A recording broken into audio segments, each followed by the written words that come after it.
Good morning, everybody. Like I said, getting old is a big pain. This is Charleston. I'm Katina001. Next to me is Beth Bernhardt, who had everything to do with the program this year. So, and she's going to make sure I don't leave anything out. All of our conference directors, I was going to ask them to stand up. Some of them might be upstairs. We've got a whole contingent upstairs. Glenda Alvin, Chris Ferguson couldn't be here. She's home with her 5-month-old baby. David Goodman, Chuck Hamaker. Heidi Horman is sick, unfortunately. She's not here. Tony Harava, our Canadian. Nobody's standing up. Okay, good. I just can't see either. Ramuna Kubilius, Heather Miller, Jack Montgomery, Audrey Powers. Jack is our big upstairs person, our upstairs voice. John Perry Smith and Anthony Watkinson. We have 30 sponsors, and I want to try to list them all. If I leave somebody off, please scream at me. Cambridge Information Group, Elsevier, IGI Global, Coots Information Services, New England Journal of Medicine, Sage Publications, Springer, Wiley Blackwell, ABC Clio, American Chemical Society, Blackwell Book Services, Choice, Copyright Clearance Center, Crossref, EBSCO, Emerald Group Publishing, Institute of Physics, Sweats, YBP, American Institute of Physics, Rittenhouse Book Distributors, Alexander Street Press, Better World Books, Busca, Casalini Libri, eBrary, Galda Library Services, Midwest Library Services, Portland Press, and McFarland Publishing. We have an upstairs overflow room, as you all know who've been here before. We also are going to have meetings in the Addlestone Library, which is a couple of blocks down, a couple of blocks east, and we have a couple of meetings in the Jewish Community Center, all on the College of Charleston campus. The College of Charleston, you're right next to it. We have a whole team of people who put together this conference. I'm lucky enough to take credit for it, but it's not true. Beth is going to tell you what I've left off. All right. Welcome, everybody.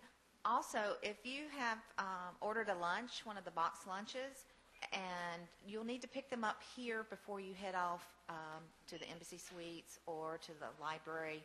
So remember to get your lunch here before you head out if you're going to a lively lunch session. And I think that's it. I really want to also say thank you to Leah Hines. She's the one that's been helping speakers get their equipment and their needs taken care of. And really, really excited about the program here this year, and I hope you have a good time. Thank you. And now our MC of downstairs, Anthony Watkinson, is going to take over. We also have an MC upstairs, Jack Montgomery. I'm Anthony Watkinson. Jack, can you hear me? Absolutely. Good. We in the higher realm can hear you. Yes. We have Jack up there because he sounds appropriate for somebody in the higher reaches. I think we're running well ahead of time, which is great because it gives us more time to question Cliff Lynch. But our second speaker we haven't spotted yet. Is Debbie Wiley anywhere here? Okay, well, I hope she turns up. All I was going to say is now, no more instructions. Cliff is, if Cliff couldn't come up now, if you could come up to the place, don't fall over the steps though. You're younger than me, so you can manage them. Oh, with difficulty, I see it. All I'm going to say is it's great to have Cliff here again. It's 10 years since he was at Charleston.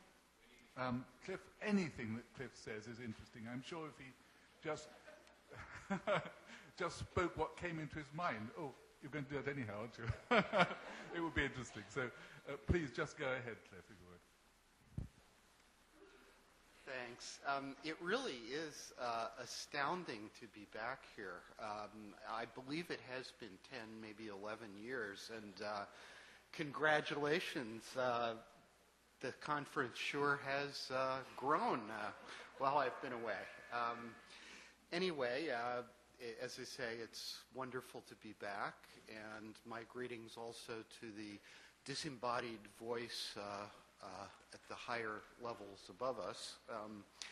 It's kind of strange to be talking to half people I can see and half disembodied voices, but I hope that when we come to questions, we'll get some from the folks upstairs as well. What I want to talk about this morning is a changing, or perhaps more accurately, expanding view of the scholarly literature, which I think is going to severely strain some of our current arrangements and understandings. And I can't think of a better place to talk about this, because it's a set of issues that I think we're going to have to work out between publishers and librarians. It's going to affect, I think, our licenses over time. It's probably going to affect some of our service delivery provisions as well. And it's going to potentially also have some effects on the division of work and expectations between authors and publishers as part of the editorial cycle of preparing material for publication. So I think that this is a very timely kind of an issue that is... The problem. There's a problem with the mic upstairs. Is that right?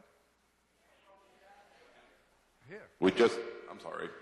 We just need you to speak a little louder and more directly into the microphone. We can't go up so high without feedback. Okay. Is that better? Much better. Thank you.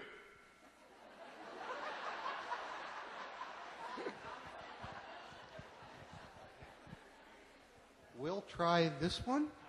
Oh. Is that better? Okay. All right. Let me back up a minute, and I'll just relay a little of that groundwork now that everybody can hear. My apologies for that.